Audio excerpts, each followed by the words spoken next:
Shalom, Bapak Ibu, saudara-saudari sekalian, sahabat-sahabat geni yang saya kasihi di dalam Kristus. Apa kabar? Senang sekali hari ini kita dapat berjumpa kembali di dalam renungan geni bersama saya, Ermano dari komunitas Gracia Bali.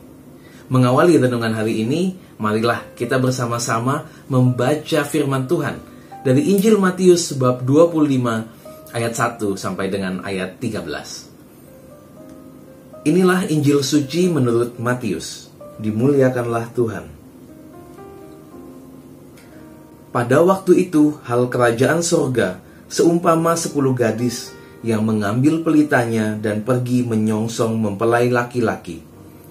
5 di antaranya bodoh dan 5 bijaksana. Gadis-gadis yang bodoh itu membawa pelitanya, tetapi tidak membawa minyak. Sedangkan gadis-gadis yang bijaksana itu membawa pelitanya dan juga minyak dalam buli-buli mereka. Tetapi karena mempelai itu lama tidak datang-datang juga, mengantuklah mereka semua, lalu tertidur. Waktu tengah malam terdengarlah suara orang berseru, "Mempelai datang, songsonglah dia." Gadis-gadis itu pun bangun semuanya, lalu membereskan pelita mereka. Gadis-gadis yang bodoh berkata kepada gadis-gadis yang bijaksana, "Berikanlah kami sedikit dari minyakmu itu, sebab pelita kami hampir padam." Tetapi jawab gadis-gadis yang bijaksana itu, "Tidak, nanti tidak cukup untuk kami dan untuk kamu. Lebih baik kamu pergi kepada penjual minyak dan beli di situ." Akan tetapi waktu mereka sedang pergi untuk membelinya, datanglah mempelai itu, dan mereka yang telah siap sedia masuk bersama-sama dengan dia ke ruang perjamuan kawin, lalu pintu ditutup. Kemudian datang juga gadis-gadis yang lain itu dan berkata, "Tuan, Tuan, bukakanlah kami pintu." Tetapi ia menjawab, "Aku berkata kepadamu, sesungguhnya aku tidak mengenal kamu." Karena itu berjaga-jagalah, sebab kamu tidak tahu akan hari maupun akan saatnya. Demikianlah sabda Tuhan. Terpujilah Kristus.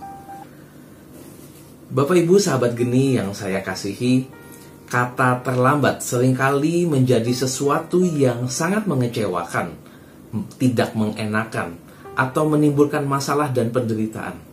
Tetapi apa daya, jika sudah terlambat, kita tidak dapat lagi kembali ke masa lalu untuk mengulangnya kembali. Sebagai contoh, seorang pelajar yang tidak mempersiapkan diri mengikuti ujian dan kemudian akhirnya tidak lulus. Atau seorang karyawan yang kedapatan berbuat curang, lalu akhirnya ia dipecat.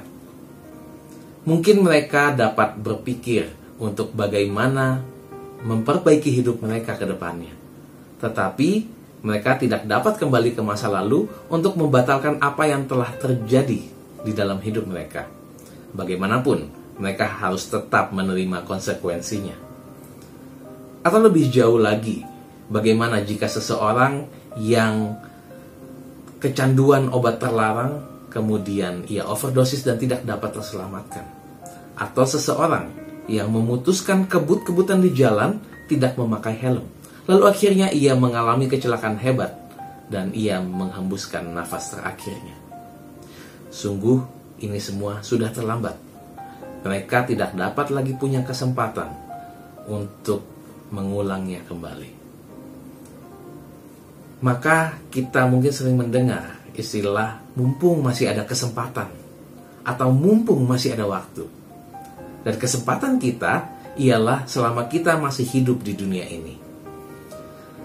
Sahabat geni yang terkasih, dalam perikop yang tadi kita baca, Yesus mengajarkan kita untuk senantiasa berjaga-jaga. Kita perlu mempersiapkan diri kita agar ketika saatnya datang, kita dapat masuk di dalam kerajaan surga. Lalu, apa yang harus kita persiapkan? Nah, dalam perikop sebelumnya, yaitu di Injil Matius bab 24, Yesus memberikan nasihat untuk berjaga-jaga. Dan kemudian ia juga berkata, "Berbahagialah hamba yang didapati tuannya melakukan tugasnya itu ketika tuannya itu datang." Maka kita perlu senantiasa mempersiapkan diri kita. kita perlu melakukan apa yang Tuhan kehendaki, apa yang Tuhan perintahkan kepada kita. Demikian pun kita perlu menghindari hal-hal yang atasnya Tuhan tidak berkenan. Melalui perumpamaan gadis-gadis yang bijaksana dan gadis-gadis yang bodoh, kita dapat melihat bahwa ada hal-hal yang tidak dapat kita pinjam untuk dapat menyongsong mempelai laki-laki dengan layak. Gadis-gadis yang bodoh itu tidak dapat meminjam minyak dari gadis-gadis yang bijaksana. Mereka perlu mencarinya sendiri. Tetapi terlambat sudah. Ketika mereka berusaha mencari, pintu telah ditutup. Dan karena ketidaksiapan mereka itulah, mereka tidak dapat ikut masuk ke dalam ruang perjamuan kawin yang di dalamnya penuh dengan sukacita. Nah, begitupun dengan kita.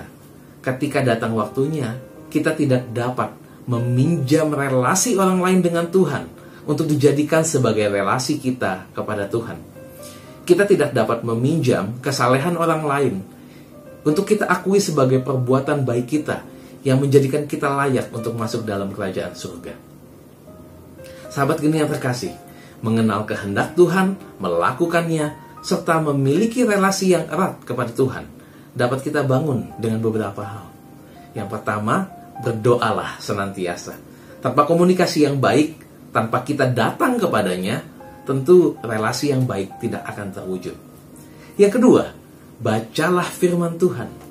Karena dengan membaca firman Tuhan inilah kita dapat mengerti apa yang Tuhan inginkan, apa yang Tuhan perintahkan dan ajarkan kepada kita.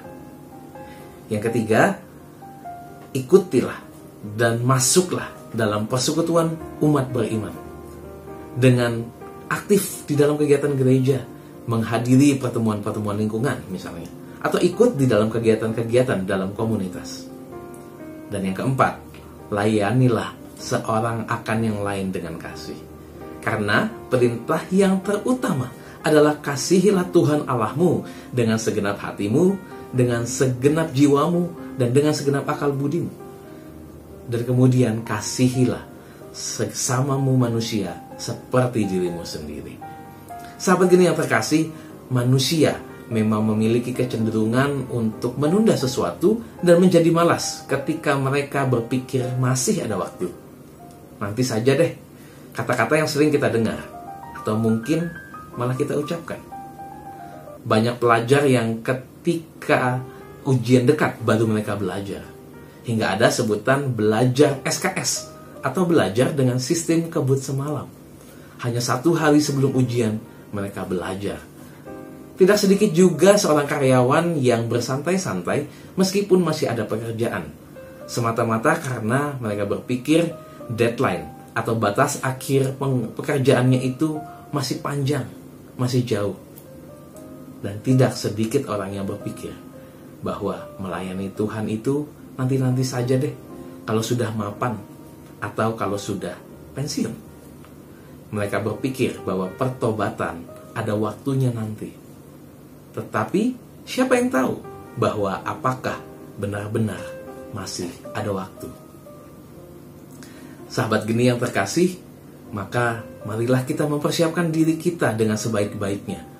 Kita harus mulai dari saat ini juga dan lakukan serta peliharalah senantiasa. Kenapa? Karena kita tidak pernah tahu kapan waktunya tiba.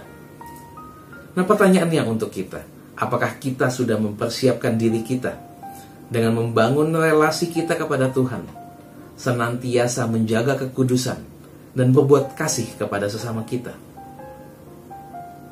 Jika sudah, maka pertanyaan berikutnya, apakah kita tetap berusaha untuk memelihara relasi kita tersebut, berusaha untuk tetap hidup di dalam kekudusan, dan tetap senantiasa berbuat kasih kepada sesama kita?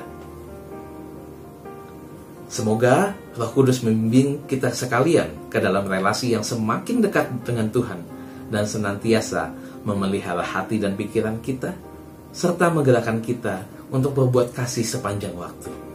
Sehingga kapanpun Tuhan datang, kita akan didapatinya sedang melakukan pekerjaan-pekerjaan yang Ia berikan kepada kita. Salam kasih dalam damai Kristus. Tuhan memberkati.